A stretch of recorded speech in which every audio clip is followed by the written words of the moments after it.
Hi friends, நான் Karaikal doctor Nishar. நம்ம collection சேனலை ஃபஸ்ட் டைம் பார்க்குறவங்க சப்ஸ்கிரைப் பண்ணுங்கள், ஃப்ரெண்ட்ஸ்க்கு ஷேர் பண்ணுங்கள், லைக் பண்ணுங்கள். இன்றைக்கி நம்ம பார்க்குறது இத்தாலி நாட்டுடைய 10 யூரோ சென்ட்டு. இது வந்து 2019ஆம் ஆண்டு இத்தாலி அரசு வந்து இந்த 10 சென்ட் நாணயத்தை வந்து வெளியேக்கியிருக்காங்க. இந்த நாணயத்துடைய பின்பகுதியில் பார்த்தீங்கன்னாக்கா பர்த் ஆஃப் வீனஸ், வெள்ளியின் பிறப்புண்டு சாண்ட்ரோ போட்டிசெல்லிங்கிறவங்களுடைய ஒரு சிறந்த ஓவியரை வந்து இதில் நினைவுக்கு வரும் வரையில் அவங்க உருவப்படத்தை வந்து இதில் பதிவு செஞ்சுருக்காங்க. இத்தாலியின் மறுமலர்ச்சியின் மிக முக்கியமான ஓவியர்களில் இவங்க வந்து ஒரு முக்கிய இடத்துல இருக்காங்க. சாண்ட்ரோ போட்டிசெல்லி இவங்க ஓவியங்கள் வந்து முடிவில்லாததுன்று அதில் குறிப்பிடப்பட்டிருக்குது.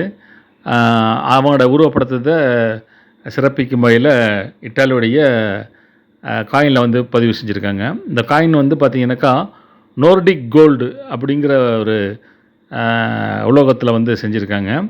இதில் weight 4.1 gram, diameter 19.75 mm, thickness வந்து 1.93. ரொம்ப இன்ட்ரெஸ்டிங்கான காயின் இது. அதை தான் நீங்கள் பார்த்துட்ருக்கீங்க. கையில் வச்சு பார்க்கக்குள்ள இந்த அவங்களுடைய உருவம்லாம் அதை லேசாக தடவி பார்க்கக்குள்ள ரொம்ப இன்ட்ரெஸ்டிங்காக இருக்கும். அது சப்ஸ்கிரைப் பண்ணுங்கள், ஷேர் பண்ணுங்கள், லைக் பண்ணுங்கள்.